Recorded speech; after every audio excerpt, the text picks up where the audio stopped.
So your environment is absolutely essential for you to consider, for you to think about. Again, there are other speakers who are going into more detail there. Finally, then, the S in the tides of change is changing social values. Social values.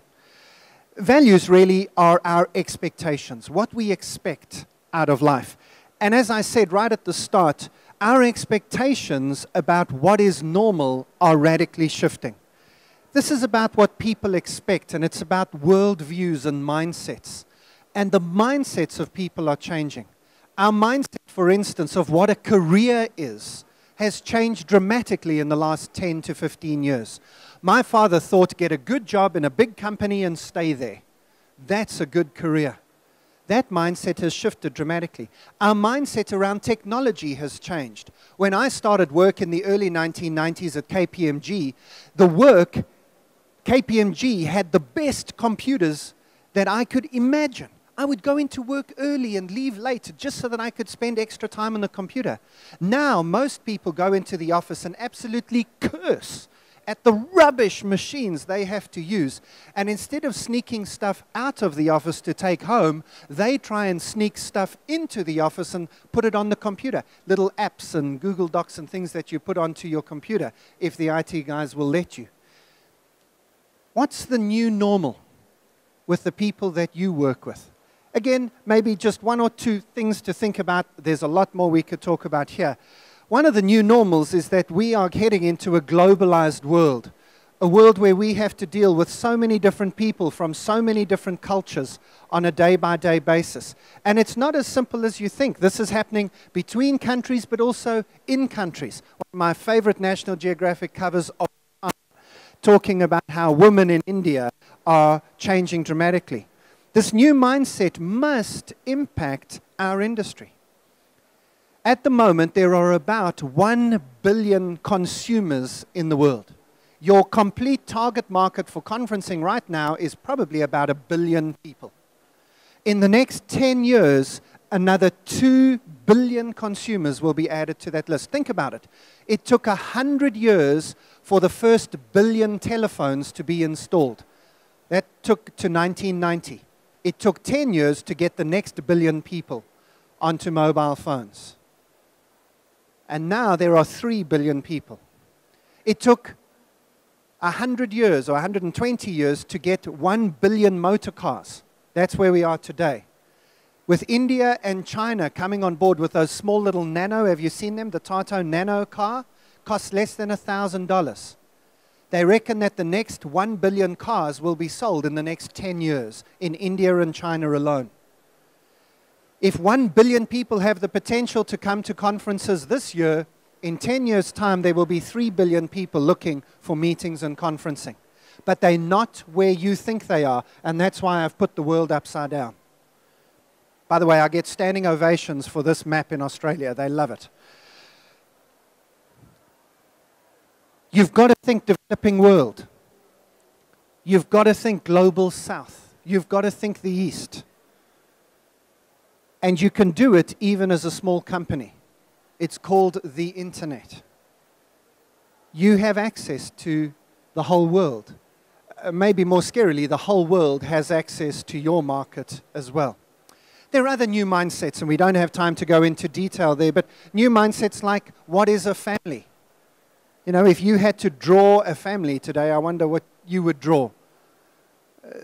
Each of these sets of people here is a family, but not a family that most of us would think of as a family. But maybe let me give you something more practical and something to take away as a new mindset. Our industry is ripe for a shift to what Hollywood has been using for about 30 years, which is temporary virtual teams that get put together for an event and then disappear. Many of you do this already. But the internet, the technology of user-generated content and augmented reality is going to change how we do this. I met with a salesman recently. He's in insurance, and he is better than any other salesperson in his company. Not by a little way, but by more than double. The second person in his sales team gets less than half of the work that he does. And his sales manager keeps saying to him, "What are you doing?" come and tell the rest of the team. We'll do a day's training. You tell us what your secret is. And he says, hang on, my bonus is based on how much better I am than average? No. And he won't tell them, but he told me.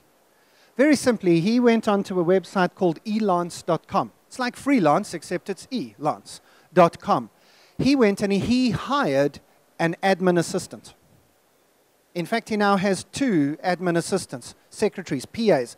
They work from their homes, not his, and he pays them for the work that they do. They do all the admin behind all of his deals. He's a good salesman. He's a rubbish administrator.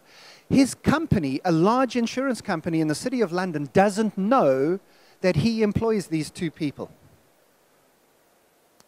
This is the mindset of the future. People who work for you will have this mindset. We have a youngish audience in the room here today. Maybe you yourself have this mindset. How will it change your company? How will it change our industry? These are the questions we need to be asking ourselves. Social values are changing. So there it is, the tides of change. After the shock of this economic downturn that we've been through, we are going to emerge into a new normal. Everything is changing. It's a tidal wave. We need a new vision of what our industry can be. I hope that these 5 things, T, technology, I, institutional change, D, demographics, E, the environment, and S, social values, that this will provide a framework for you to have some great conversations with your team. For me, I suppose the message is this, that we have to understand that we live at a critical moment in human history. Really, I do believe this, that everything is about to change. And one of my favorite quotes of all time is this: it isn't what you don't know that's going to get you into trouble. It's the stuff you think you know for sure that just ain't so. That, I think, is something we can take away with us. We do live in a time of tremendous change, and the companies, the organizations, and the individuals that understand this first are going to rule the world in the next 10 years. If you're interested in what I've been talking about and want to get a summary of it, if you can see that right down at the bottom, there's a link, tr.im/aftershock2. That'll take you to my blog website, which is connectioneconomy.com, and it will give you this presentation written out with a lot of case studies and a lot more detail. There's the rest of my information. Follow me on Twitter and Facebook and come and speak to me afterwards. Thank you for your time. Thank you for your involvement. I hope this has been useful.